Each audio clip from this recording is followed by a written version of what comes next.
Hello and welcome to the Politics Show on Sangat TV. Today we are interviewing Preet Kaur Gill from the Labour Party, who is standing in the Edgbaston constituency. Hello Preeti. Vaheguru Ji Ka Khalsa, Vaheguru Ji Ki Fateh. Thanks for coming today. Can I ask, what made you get into politics?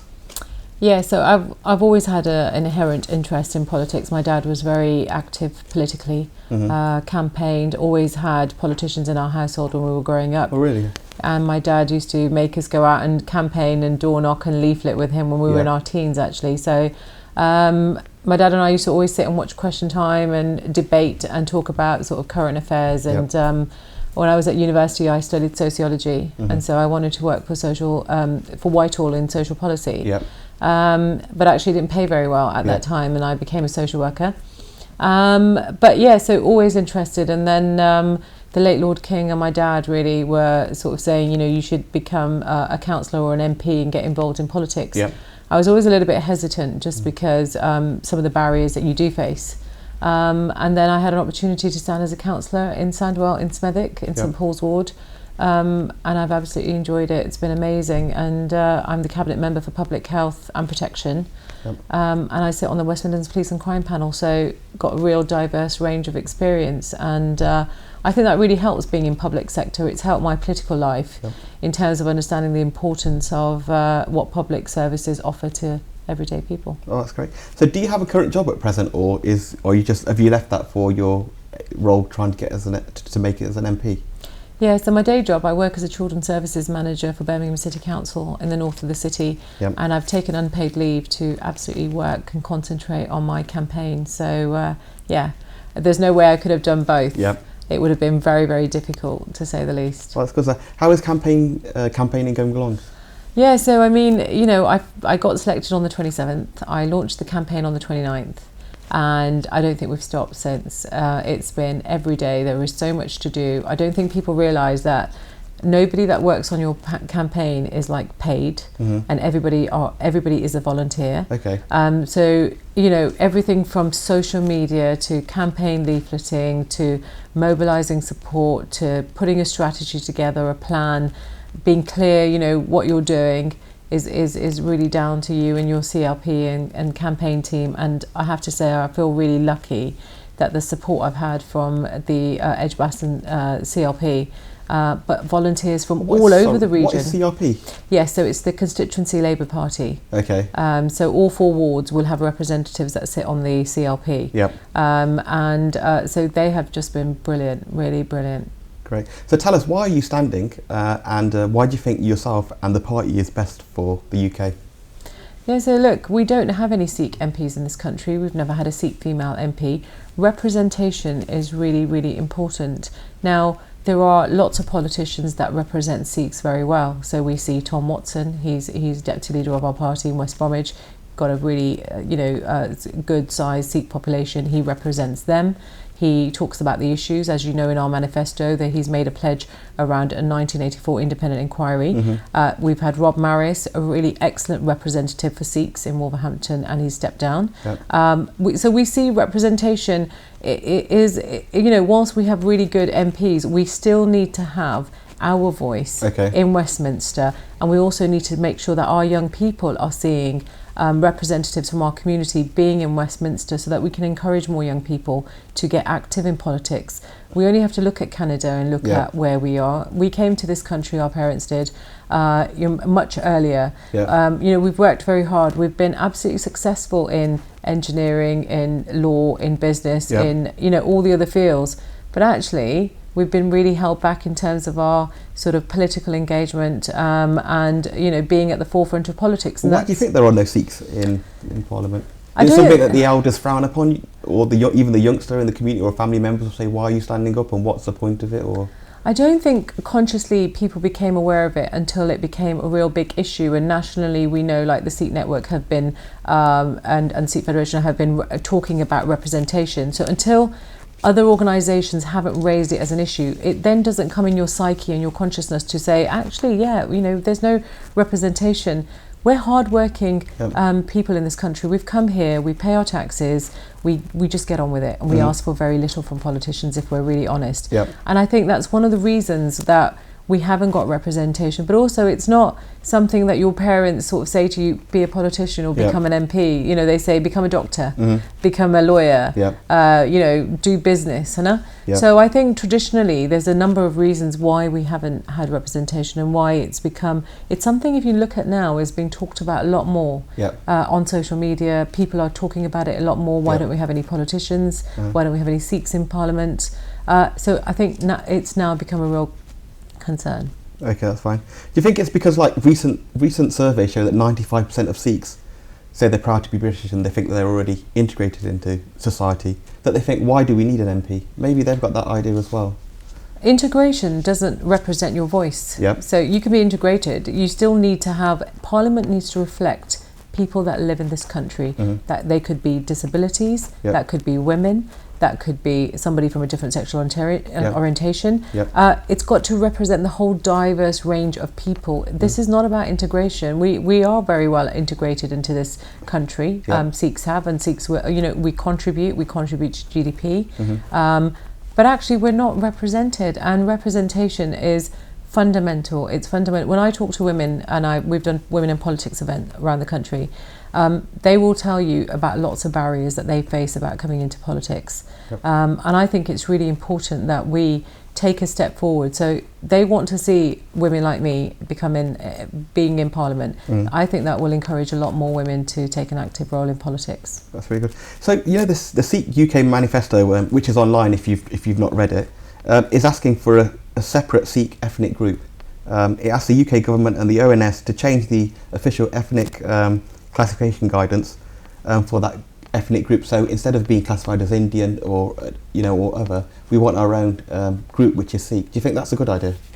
So, I mean, the Race Relations Act 1976 already gives Sikhs protection. It's already a legal requirement. The very fact that local authorities and the ONS hasn't done it is a different matter, and hence there's a lot of lobbying going on in order to make sure that we're even compliant with legislation. You know, it's really important that we collect data that helps us support communities. So for an example, I'm the Cabinet Member for Public Health, and there is a huge Sikh population in Smethwick, but there isn't data specific around illnesses, for example. We know Sikhs are more prone to heart disease or stroke, or through alcohol related deaths, just liver speaking disease. of alcohol for a second, I'll just explain that. So there was a report, the British Medical Journal highlighted that Sikh men have a mortality rate which is 4 times higher than the white man for alcoholic liver disease. But, you know, how many lives could have been saved and prevented if we had that classification? Because the Department of Health has stated that the ethnicity indicators explain the needs for funding. So unfortunately, Sikhs come under South Asians, which include Pakistanis, Bangladeshis and Hindus, which don't suffer from the alcohol issues that Sikhs have, which is a real chronic problem. So, I mean, you've given the explanation there. So why is it important to have ethnic monitoring, especially in Sikhs? 5th largest religion, you know, we have a religious category already in the census, but actually it's not compulsory to complete. So hence the lobbying around, a lot of the lobbying around the ethnic separate tick box is because it's already protected. We already have that right in this country in any event. So asking the ONS to do it so that we can absolutely get data. If we look at health data, it's very lacking when it comes to Sikh community, and actually what you talked about, it's about how we prevent illnesses. So I think it's really important. I think local authorities across the region should already be collecting this kind of data specifically, especially where there is a strong population of Sikhs living in that in that area.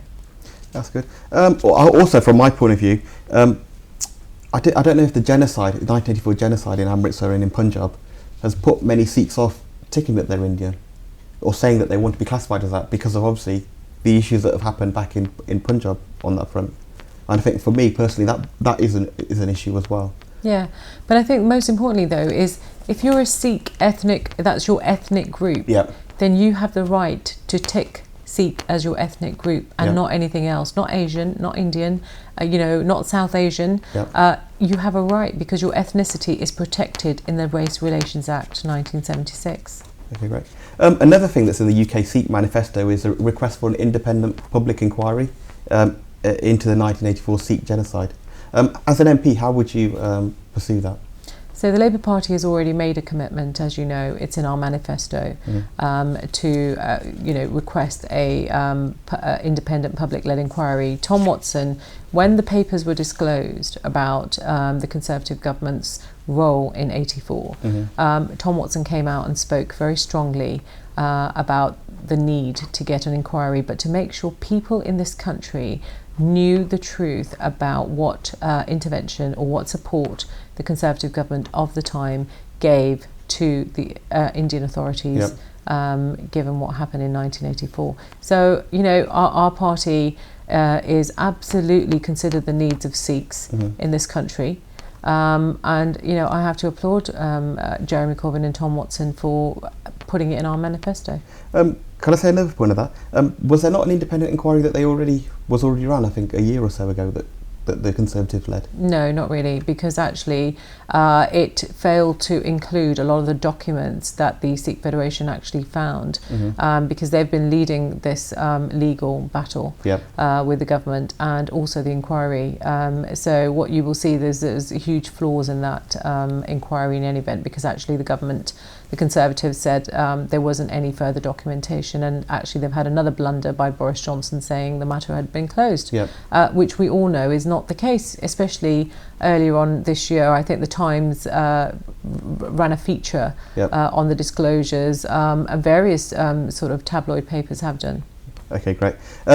Going on the inquiry, cabinet papers from 1984, which have now been brought to the attention, show that they were under pressure from the Indian government because they had a trade deal which was £5 billion. This led to the Metropolitan Police Commissioner and the Home Secretary to restrict the British Sikhs by banning a religious procession to celebrate the birth of Guru Nanak. So there was something obviously behind that. But the issue is, how are we going to find out further on, because a lot of these documents are classified. And I don't think many ministers from previous generations would want to actually put their hands up and said, we were to blame, or was there actually not a role that the Conservatives had? That's the issue that we have. I mean, people have the right in a democracy. People have the right to know the truth. I mean, if there are Sikhs that vote Tory, for example, or Conservatives, they have the right to know the truth. They have the right to know that the party that they support, what was their position in supporting, an attack against Sikhs, innocent people we're talking about. This week we saw the awful attacks in Manchester about people dying. We're talking about innocent lives having been killed. Let's be clear about what we're talking about. And everybody, including their families and the victims of that genocide, have the right to know the truth. So if we do get this report of telling British's role and helping the Indian government, what are we going to do with regards to the people that were involved in the UK and also the people that were involved in India? The people that have carried out these atrocities, how can we put pressure on the Indian government to do an independent inquiry and bring these people to justice? Well, I think the first fundamental thing is, from an independent-led inquiry, is to understand the role of this government. Because actually it's those citizens that live in this country that have the right to know how they and their people and their families, because don't forget, it's about their families. A lot of people that were living here at that time had a lot of families and connections back home.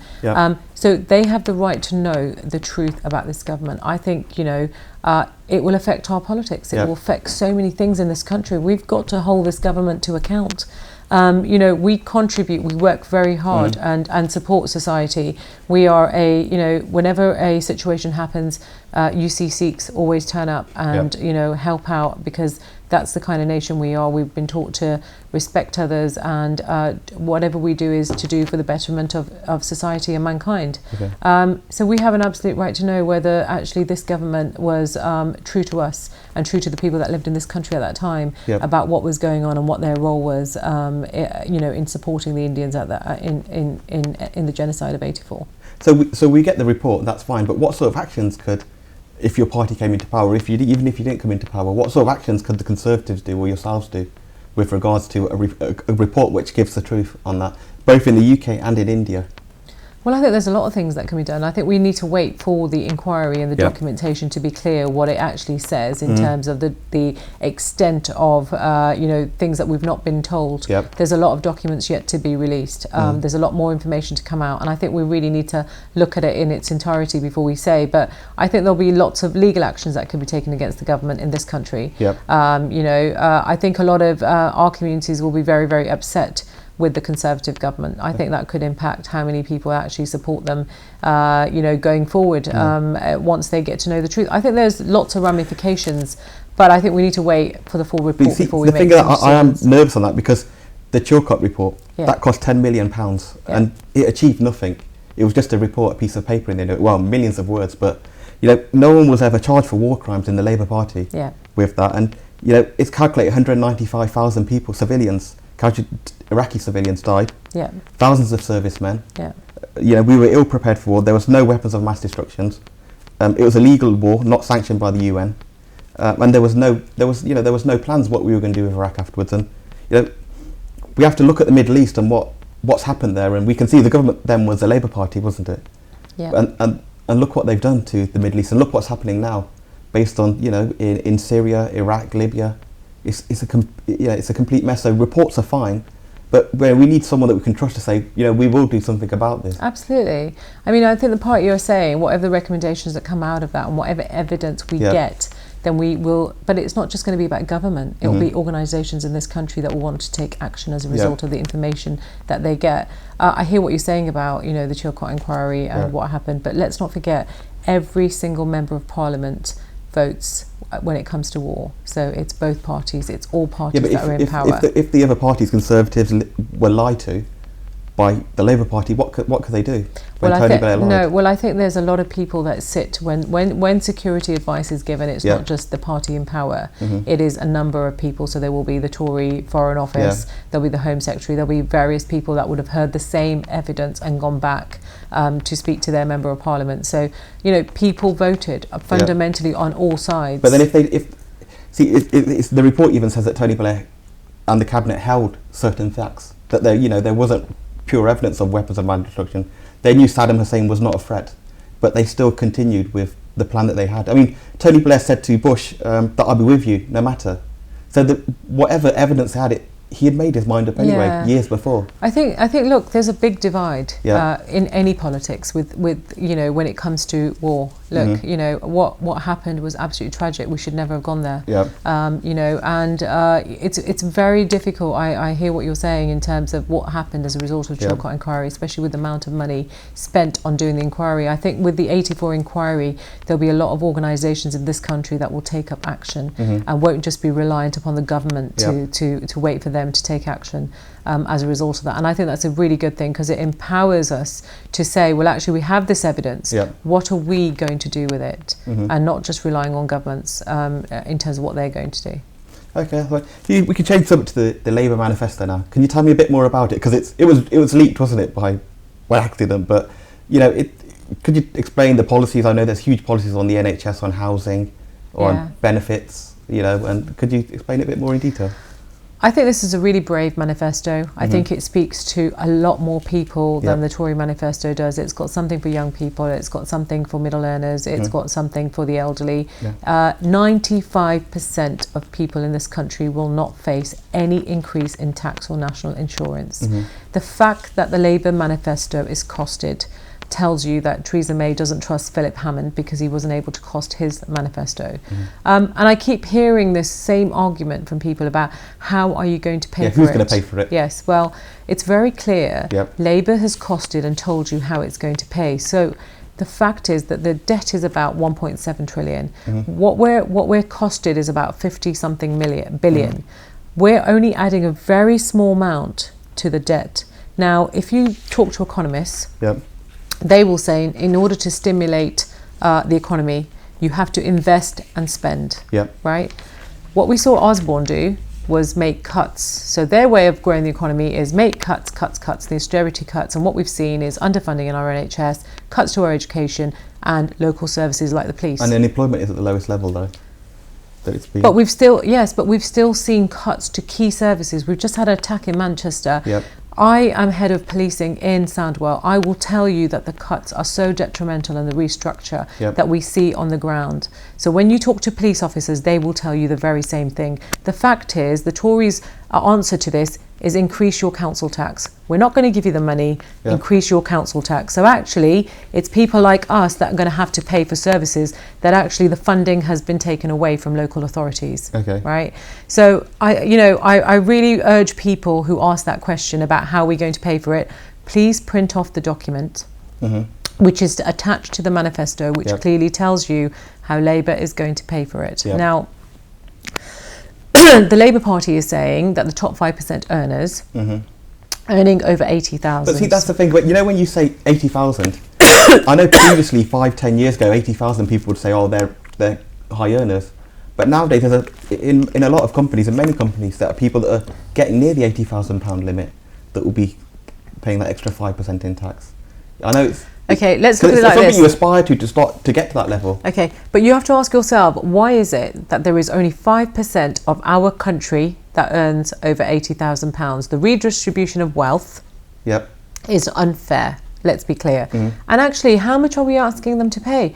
They earn a pay package. If you're on the £80,000 a year, you probably pick up about 6,300. Okay, out of that a month, you're probably going to end up paying about £200.